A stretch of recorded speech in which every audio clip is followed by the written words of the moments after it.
Happy Huluween, everyone. It is the week before Halloween. I can't believe it's already that late in the year. I have a few recommendations for what you should watch if you're wanting to get into a little bit of the spooky season on Hulu.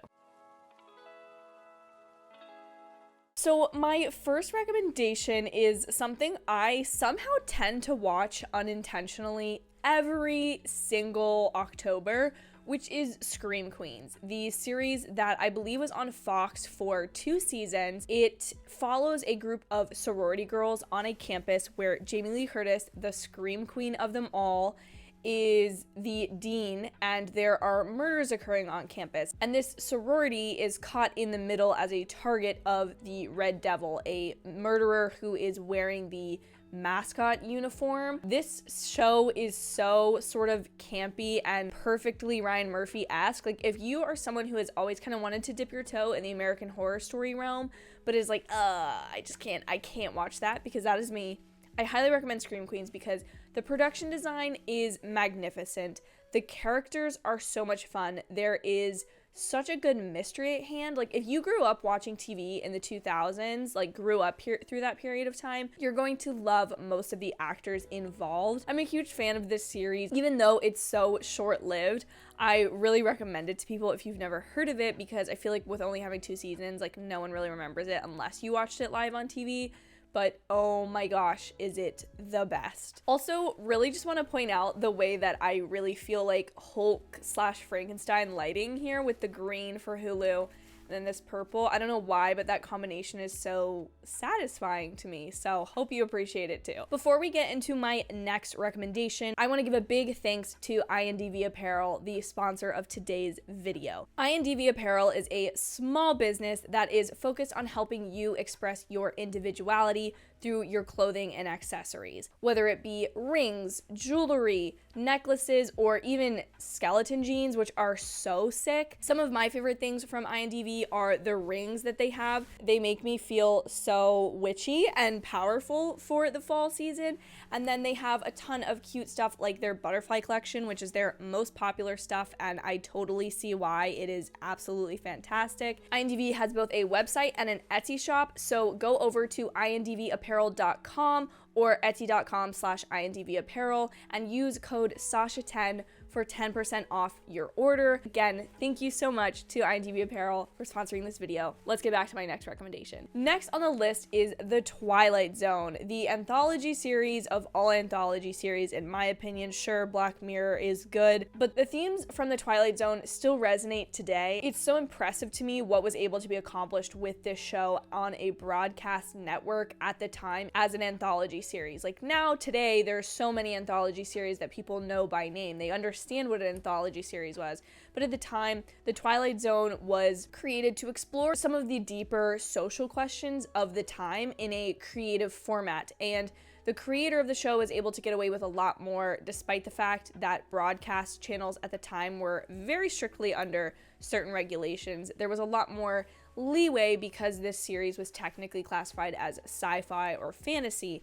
But this series is so good because not only is each episode so short and succinct, but it really does have a quality standard there, and there's so much to leave you pondering. The Twilight Zone comes up a lot in school for me, so I've watched a bunch of episodes like just periodically. And the great thing about this series is you don't have to necessarily watch anything in order because it is an anthology series. The last episode I recently watched was Time Enough at Last, so to give you a specific episode, I would highly recommend that one because it kind of explores like this want that I feel like is very relevant today in our very like hustle culture of wanting just time to yourself to do something that you love for the main character it is reading. And then what are the implications of getting what you want and that happening, or are there terms on which we don't want to have time to ourselves? I think this episode explores that all really well, and the series just in totality is just so great. And if you're an American, I kind of feel like you have to have seen an episode of The Twilight Zone at some point in your life because it's just such a pivotal moment in American television history. So do yourself a favor and go watch any and all of the seasons over on Hulu. Next, we have Sabrina the Teenage Witch. And no, I'm not talking about the Chilling Adventures of Serena, the Netflix original series. I'm talking about the original Sabrina the Teenage Witch, the sitcom from the 1990s where Sabrina is a teenager who learns that she's actually a witch, and her two aunts raise her in this along with her cat Salem, who is the most iconic, sarcastic cat ever. I did not grow up like watching this show because I was a little too young, but I remember catching reruns of it on TV,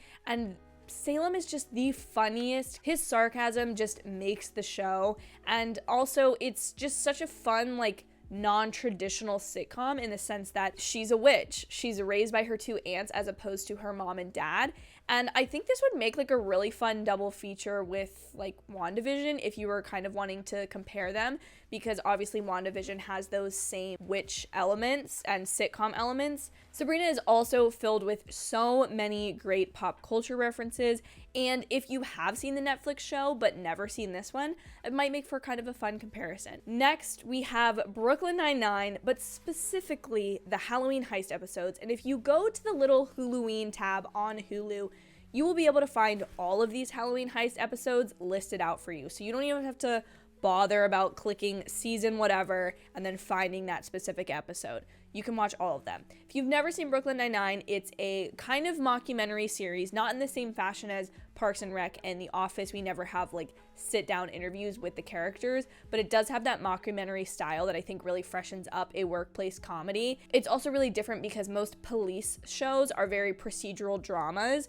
whereas this is definitely a comedy at heart, and some of the best episodes are the Halloween heist episodes, where each year at Halloween, they hide something and there has to be a heist, and all of the detectives outsmart each other, and each year as the seasons go on, all of the precinct gets involved. Initially, it is just Jake and Captain Holt. Over time, everyone really gets involved, and it just makes it so much fun. I haven't seen the final Halloween heist episode, but that is definitely something I am preparing to watch in this Halloween season. Last, but certainly not least, if you have been wanting a supernatural teen drama and you only have Hulu, Teen Wolf is there for you to dive into. I did a Teen Wolf video essay a couple months back, so I'll card that up above, but I love Teen Wolf, and I personally think it is one of the best supernatural teen dramas out there.